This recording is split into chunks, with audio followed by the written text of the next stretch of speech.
have heard so much firsthand experience and feedback from students and teachers. So now let's switch our lens to the curriculum.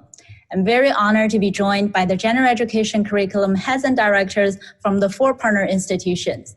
So here in this online panel discussion session, we have Professor Leung, Director of University General Education from CUHK. Hi, nice to see you. So we have Professor Daniel Shek, Interim Head of the Office of General University Requirements from PolyU. Hi. Hi. And Professor C.C. Chang, Academic Director of Common Core Program of HKUST. Hi, everyone. And last but not least, we have Professor Gray Cultural-Lingren, Director of the Common Core Curriculum from Hong Kong U. Hello, everybody. Good to be here. Welcome, and thank you all so much for joining us in this very special format on this really exciting project. So I'd like to begin by asking about the benefit that you perceived from this project. What is the biggest value that this project adds to the current CC or general education curriculum in your institution? So I will start. Of course. Yeah, I think the biggest value of the project is a sort of an add-on to the broadening function of general education. Because our students have a wider choice of subjects, they can study with peers from the other institutions. And so they can, in a certain sense, experience exchange program while they are staying at home. Yeah. Yeah, I think I would use the word flexibility for our students. All have differently organized programs, and so it gives all of our students the possibility of having that different kind of experience that Maggie was talking about, physically in a locale, but also in terms of a style of organization and teaching and so forth. I think these 2 values are very important. Now, the first one is, if we don't have this, actually it will be quite difficult or not that common for students in different universities. They study together. And grade point is also good in a way because with blended learning, it is very flexible. And in fact, say for PolyU, we have many MOOC courses. We have some blended learning, but still it is not the major trend. So for this subject, I think students really enjoy the flexibility. And in fact, my view is that they are engaged more. That is through online teaching, learning, they got chat groups, and the students actually, they did better than the normal face-to-face class.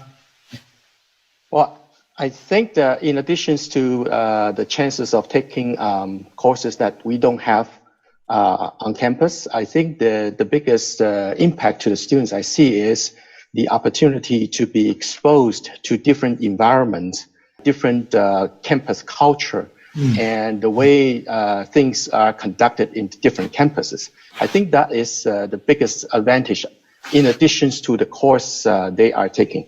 So when we first kickstart the project, what did you anticipate most challenging in the implementation of the project, and has that challenge been resolved? We anticipate that there would be some administrative differences amongst different universities.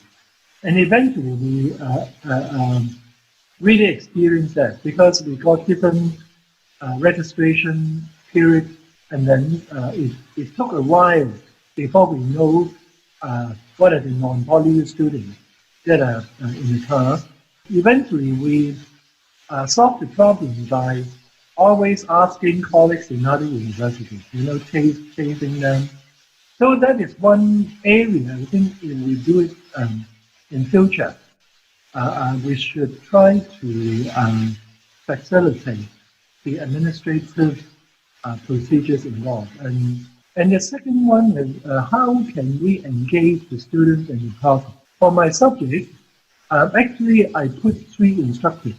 For each instructor, they are taking care of, say, maybe 20 to 30 students, and then they can have a more regular contact with them. So again, this is another point we have to take into account, that is whether we got enough resources to make sure that the students are fully engaged. So may I add, fortunately, the administrative arrangement is slightly easier for us because we have some previous experience with another local institute on the exchanging courses. And we also have participated in global virtual exchange. So kind of help us solve the administrative arrangement issues. On the other hand, the things that I anticipated most in the beginning is the arrangement for the students, especially the class scheduling and commuting. I think that that kind of restrictions kind of limited to the type of students that can participate in this event. Like the students most likely participated at their junior or senior years. The freshman years and second years, I think their schedule is just too packed to be involved in this kind of project. Yeah, for me, Yes. I think the administrative issues were the primary concern. And from what I can tell, they, as Daniel said, they all got worked out fairly easily. But there may be some heartaches in the background that I don't know about. Mm-hmm. Yeah, I agree too. I think the administrative challenge was one of the biggest barrier. But I think from the experience, one thing is very good is we really gather together a team of administrators and they can talk one with each other and to solve all those problems. For example, how the credit taken are recognized, how the course offer can fit into the partner universities' already existing framework, and then also the status of the student, etc. As a team, this can be solved. And another problem, I agree with Professor Shek, is the engagement of students. At the very beginning, really, I worry about how many students would take the opportunity offered. We must thanks to the Hong Kong youth team for the promotion work. As for now, I think the level of student participation is satisfactory. About 17 students per semester. I wish we have more. Yeah. Right. Thank you very much for this sharing. And from your consensus, these administrative concerns was really one of the biggest challenges. And in fact, coming after this panel session in this e-Symposium, we'll be sharing the administrative roadmap of what we have conquered in this process. And as Gray pointed out, it seems quite easy on the surface. We got everything done. But in fact, there was a lot of strong support from the administrative team behind this. We'll be sharing that with our audience as well. Next, I want to divert to the teaching side. One of the project highlight is that all of the 11 courses are delivered as blended courses with online and face-to-face components. So in your opinion, why is blended learning a suitable method or even a favorable approach in delivering both general education course, but also in a exchange format? I think that Gray has just said flexibility, particularly for blended learning. For some of the lecture material, you can read, say, at 1 a.m., 2 a.m., and of course, when you join the chat room or the group discussion, then you have to plan ahead. It is a good learning point for us. Perhaps the face-to-face lecture format, I'm not saying that it is outdated, still it is very valuable, but with the changing landscape, changing adolescent mindset, I think the education will need to fit into the changing pattern. Mm-hmm. For me, frankly, I would not say blended learning is a favorable approach to GE or CC courses, because most of our teachers, in fact, prefer face-to-face teaching. So that's the truth, I know. But I agree with Daniel that the strength of blended learning is flexibility. It helps us to overcome some barriers like travel distance, learning time, etc. And then with the outbreak of the coronavirus, our teacher now appreciate more the way to teach through blended learning, because the teaching material that have been developed for the cross-institutional program, now it becomes very useful. I think the most important thing is the course design, how the course is designed to engage students in participating in a group discussion or exchange of opinions. This could be done in the blended learning or just a regular lectures type of course. Depends on how the course is designed. As I treasure the student learning experience more than the actual subject learnings. So that's where my thinking is from. Yeah, I agree with that. And in my experience with the teaching with colleagues, there are very, very sophisticated means of blended learning, and there are very, very poor versions of it going on in different spots. And so I think part of what, from my point of view, we would want an ongoing kind of community of practice that could share good practices in a blended learning format, because most of my colleagues are, maybe, as you said, just learning how to do this as they go.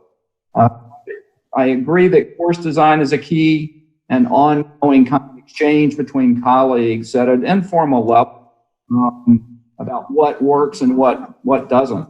Because I do think it gives students a different capacity, that might not be a different possibility of doing kinds of group projects together, which will be valuable for them later on too, in many, many work situations. But one key feature of this project is inter-institutional GE.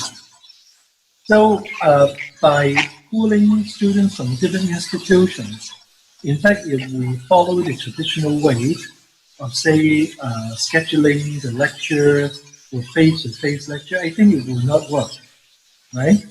So having blended learning under these circumstances, I think it is maybe a preferred way, because it is not entirely moot. That is, they don't see each other, because now in the 13 lectures, we still have 3 lectures that are face-to-face. So students really enjoy that, and they gave the view that whether it is possible to have more. So maybe it's correct in a way. It is not just the teachers. The students also like to see the real person. Yes, right? yeah, that's true. Yeah. They appreciate that part Yeah. But a lot. Having said that, if we really want to have inter-institutional GE, I think we cannot afford to have too many face-to-face unless we schedule all the face-to-face lectures at night or on Saturday. So I think blended learning has an advantage in a way. It provides the flexibility, it provides the bridge that we really do this. So as the first time, I think it is okay, and of course we can reflect on this and see whether we can have further collaboration on this. And Hong Kong is lagging behind, because if you look at situation in North America, many universities are doing this. Inter-institutional GE, and even for the major subjects, you can take other universities and courses. We were too concerned about our territory in a way. Yeah, so I may say that maybe it's not a favorable approach for GE CC course as such, but it's a favorable approach to cross-institutional endeavor like this one. Yeah. Thank you very much. And then, as you have shared, the blended learning design is really the key to the engaging learning experience.